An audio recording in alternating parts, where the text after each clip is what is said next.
Hey yo, so today we're going to be talking about the causes of low self-esteem and signs that you have low self-esteem, and what are the consequences of having low self-esteem. All right, so I'm going to be giving you guys 12 causes and what happens when 12 consequences of having low self-esteem, so that you could identify it in your life and actually work on it.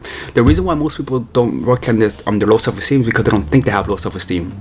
Not because the facts are there, but because they're rationalizing it. It's kind of like a guy who's afraid to approach a woman. Rather than approach the woman and face her fear, they'll rationalize that she's busy, that she's with her friends, that she looks like a bitch, so they won't approach. So rather than face the fear and find out on their own, they'll back off and they'll rationalize it. And so the way that they feel good is not through taking action, but through giving themselves an excuse, lying to themselves in order to say, you know what?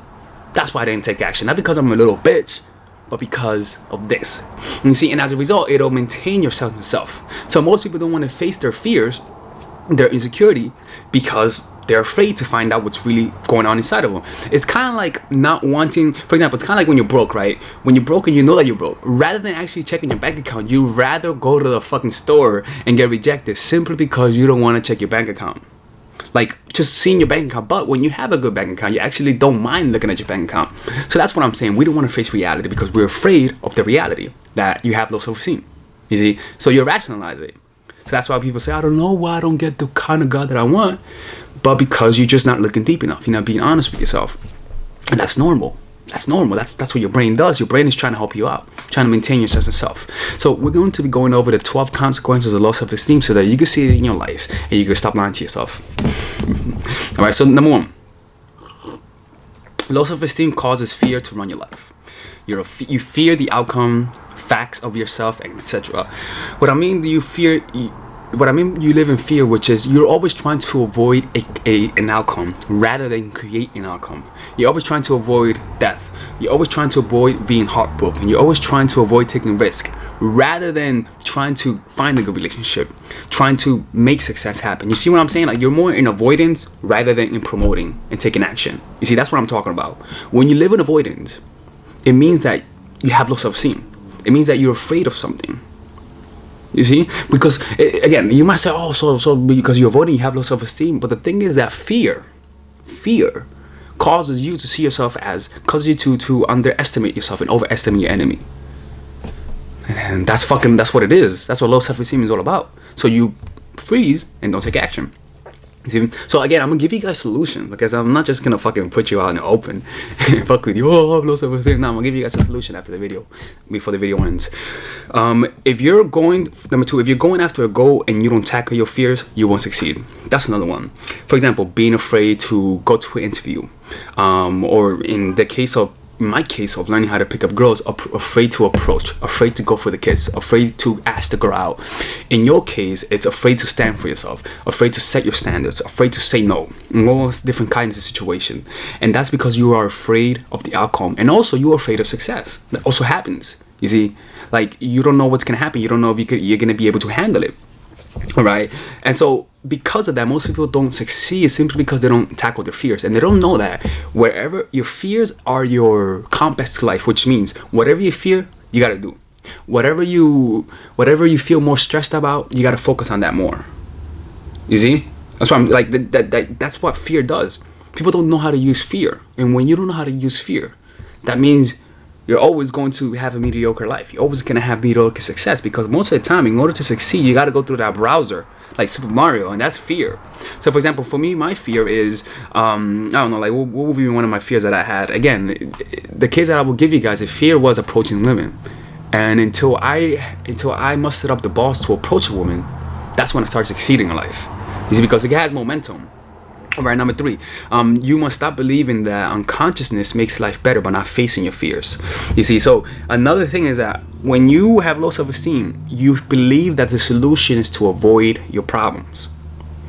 See, because it gives you a temporary bliss, I'm out of my problems. And that's how most people deal with them, through being busy, distracting themselves, or not facing them. Like I said earlier, it's kind of like knowing you have a negative bank account and you don't focus on it simply because you don't want to see it. You see, so anytime you're noticing that you're avoiding your problems, avoiding a consequence, avoiding the facts, avoiding not wanting to hear something that's based on reality because it may hurt you, that means you have low self-esteem. And again, I'm not saying that, oh my God, you're accusing you, everything is low self-esteem, but in reality, a lot of the things are low self-esteem. You just don't see it that way because you rationalize it as high self-esteem, and as a result, you don't work on yourself. You see, low self-esteem causes people to run away from problems. That's what I said. Low self-esteem avoids, runs from fear, the good and the new and the good. Again, it's a form of self-sabotage. Low self-esteem, it's a form of self-sabotage. All right. Low self-esteem causes addiction to approval. You see, you can't really accept yourself. So because you can't really accept yourself, or you never learned how to accept yourself, you look for it in other people. I mean, it's normal. Like, you feel sad, and what do? You go to your friend and you hit them up and you try and talk to them. That's normal. But once again, if that becomes a crutch, that means you're not relying on your faculties. Our low self-esteem produces abusive relationships. Again, you have low barriers, you have low standards in terms of what you allow from people, the behavior that you allow in your life, how you allow people to treat you. When you have low self-esteem, you have a lot to lose by people's disapproval. So you put up with a lot of things. The lower your self-esteem, the more you're going to value the person who's abusing you, their opinion. That's not a good, and that's a very bad place to be in. Low self-esteem is shyness and extrovertedness as well. I'm talking about extreme shyness, extreme extrovertedness, because shyness means you're afraid of attention because you're afraid of criticism and judgment. Extreme extrovertedness means that you're afraid of not getting the attention because it'll expose your weaknesses to yourself. You see, low self-esteem doesn't find joy in things or in achieving goals, but in showing it off to prove a point. It destroys the satisfaction in the goal. Like, for example, most guys want to get girls not because they want to have sex, but because they want to show it off to their friends. Like, a lot of guys do that. You see, and so when they start getting girls, a lot of girls, suddenly it's not as fun anymore because people used to be impressed and now they're not as impressed. So it loses its value. And so you do things not because it makes you happy, but because you're doing it for somebody else. So you never really get to live by your own standards. You never really do the things you really want to do because you're just thinking about other people. You see, and so you get into careers that you would not have gotten into, all because you were living for somebody else. And so that's why a lot of people end their lives feeling like they weren't fulfilled, and it was because they were living for other people. You see, low self-esteem causes people not to be persistent in their goals. Again, when you have low self-esteem, it means you don't have trust in your faculties. You don't have trust in your abilities to achieve things. So when you see signs of failure, you give up. You're not persistent. You don't have that certainty in yourself that despite the outcome, you will still keep fighting. It's just a lack of belief in oneself. You see, I like to think I have some high self-esteem, but I like to think so. But I'm a very persistent person. But that doesn't mean that just because you're persistent doesn't mean you have extreme high self-esteem. But generally speaking, though, when you have low self-esteem, you're gonna give up easily in things. Yeah. Low self-esteem say this: I'm such a failure, rather than damn, I fucked up. You see, which means that they attribute their failure because it's who they are, as opposed to something that they did wrong. He dumped me because I'm not worth his time, as opposed he dumped me because I was being a bitch. You see, so in reality, low self-esteem people, they attribute who they are based on the things they do. High self-esteem people attribute who they are based on being, based on the essence of what it is to be a person, consciousness. And so your personal value is always going to fluctuate depending on the success you have, and also depending on people's reaction. That's something that's not good because people are unpredictable and conniving by nature. You see, so low self-esteem is defensive. See, you're always defending yourself. You're always like, if somebody says something about you, you're always like perking your ear, like, what? You offended me? Easily offended. You're very vulnerable. You see, so you're always argumentative, always. How can I say this? Always protecting a point. Stubborn, and I'm not. Again, like, persistence and being defensive is not the same. Like persistence, what I mean by persistence is high intention, low attachment. Defensiveness is high intention, high attachment, which means you're always defending your positions, which means your sense of self is based on being right. And again, that means you're basing how you feel depending on the outcome in life, depending on something you cannot control. The lower the self-esteem. The more you focus on yourself, the more you're thinking about your self-interest, the more you're focusing on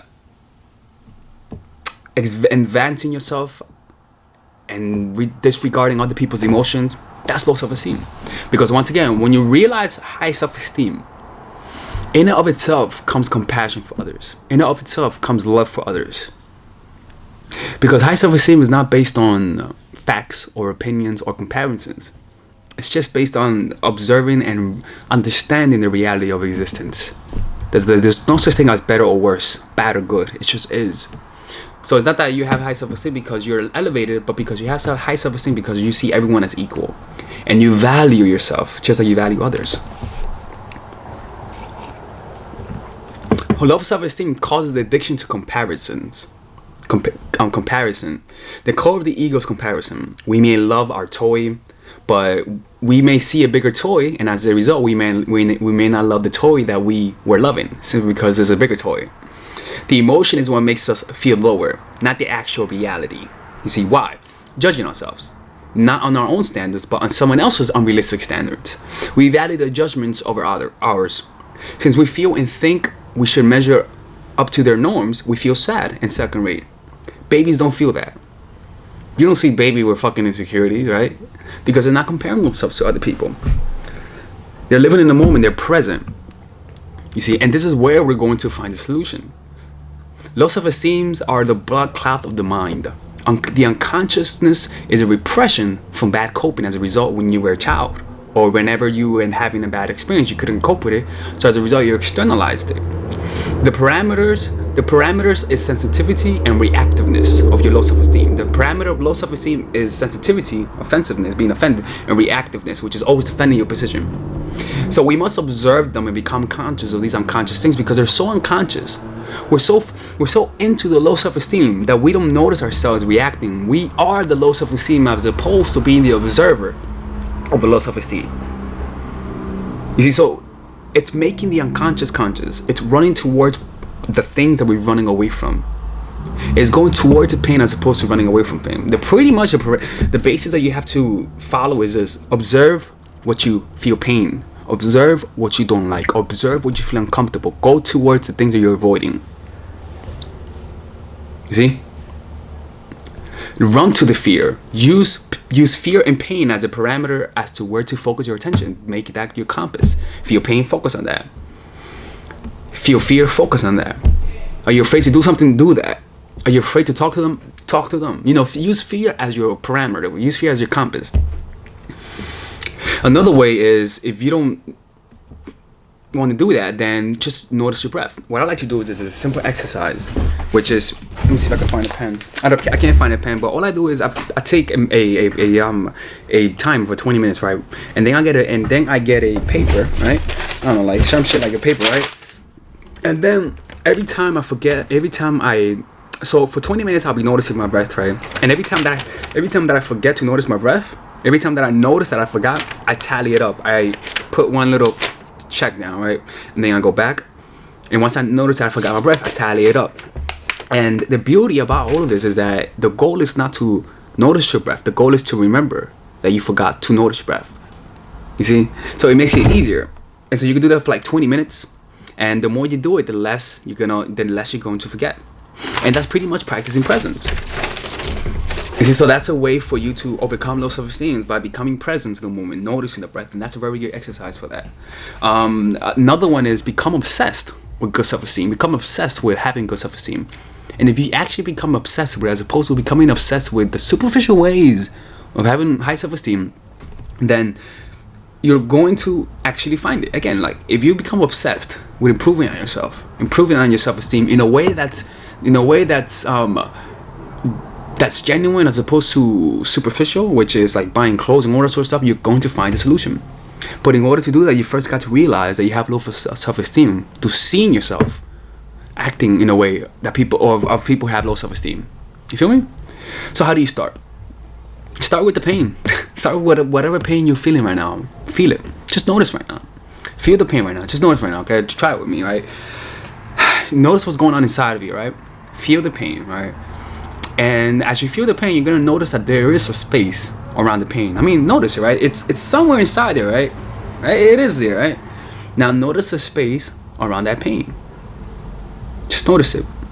Notice the physical sensations. Don't notice the label of pain. Just notice the physical sensations that encompasses the pain. Notice the tightness. Notice the warmth. Notice the location. Notice how big the circumference of the pain is, and just feel every physical sensation. Notice the outside, how that pain causes tension in your body, and relax away that tension. Just breathe into that tension. And so what you're doing is removing the label of pain and just seeing it for what it is, a physical sensation. And the beauty about this is that when you make it into a physical sensation as opposed to an identity, which is I feel bad, I suck, suddenly try to find yourself in that. Because you're gonna notice that the pain that you're feeling, the emotion is not really an emotion, it's just a physical sensation. But the beauty about all of this is that we define ourselves based on our emotions, right? I feel good today, I feel like myself, I don't feel like myself. We give the physical sensation an esoteric meaning, something that's more than physical. We give it an identity. I feel angry. Today I don't feel like myself because I feel different. But that's all a physical sensation. So by observing the physical sensation, suddenly you just feel tightness, tension, muscles are tightening up, and suddenly where the hell is the person you thought it was you? Oh yeah, you're gonna say my thoughts. Okay, then then your thoughts are just your brain. I mean, your thoughts are physical manifestations of neurons, right? That's not you, right? Then who the hell are you? You can't really find yourself. When you really look inside, objectively, you can't find yourself. So who was really feeling the pain? It was all a mind-made creation. And in order to disintegrate the self, you got to see everything objectively as a physical sensation. And then suddenly you're going to see there's no one there. There's no one there. It's just your brain creates that and it feels real, right? There's no one there. It's pretty crazy. So suddenly you don't gain self-esteem by enhancing yourself. You gain high self-esteem by knowing who you're not. And then looking inside and realizing that there's no one there. But then who is the one who's seen inside? The one who's seen is you. The one who's seen doesn't have an identity. The one who's seen is not you. It's you, but at the same time it's not the you who you thought you were. Because if you observe, you have the observer and you have the object, right? Like you're looking at me right now, right? I'm an object, right? You observing me, right? Yeah, of course you're observing me, right? So anything you observe is not you, right? It's true, right? You're looking at your hand, right? Is this you? No, that's not you. Cut off your hand. Am I gonna tell you, is this you? No, that's just a hand. Okay, then let's do that with every fucking part of your body. Oh, and I cut off your fucking body, right? And you just your head. Is that you? Maybe. Okay. I cut off half of your brain. Is this half of your brain you? Yeah, that's me. But you're inside though. Then how the hell is that you? Okay, then let's put that part of your brain in and then take the other half. Since the other half was you, is that you? No, that's not me. But you're seeing it, right? So you are further. Like you're more than this physical thing. So what you're doing by observing the physical sensations, you're taking away the veil, taking away the emotions, taking away the self, and seeing that you're nothing. And that's when you begin to have high self-esteem. Oh, goddamn, they found out about me? Fuck. Oh, okay. So anyways, this is how you do it, right? In order to have high self-esteem, you gotta go into the pain. And objectively see the pain as a physical sensation as opposed to an identity. And try to look for yourself in the midst of those physical sensations. In addition to that, feel all of your senses. Feel your senses fully. And notice what's going on right now. And that's how you begin to transcend out of the mind and actually find true self-esteem. Anyways, it's addicts from myforattraction.org. I wasn't too happy for this video. I don't feel it's gonna be, but yeah, this video felt a little forced, to be honest with you. Because this is actually a 2-part series. So tomorrow I'm gonna be talking about the high self-esteem, and that's definitely gonna be fun. Have a good day. If you guys need one-on-one coaching, let me know. Bye bye.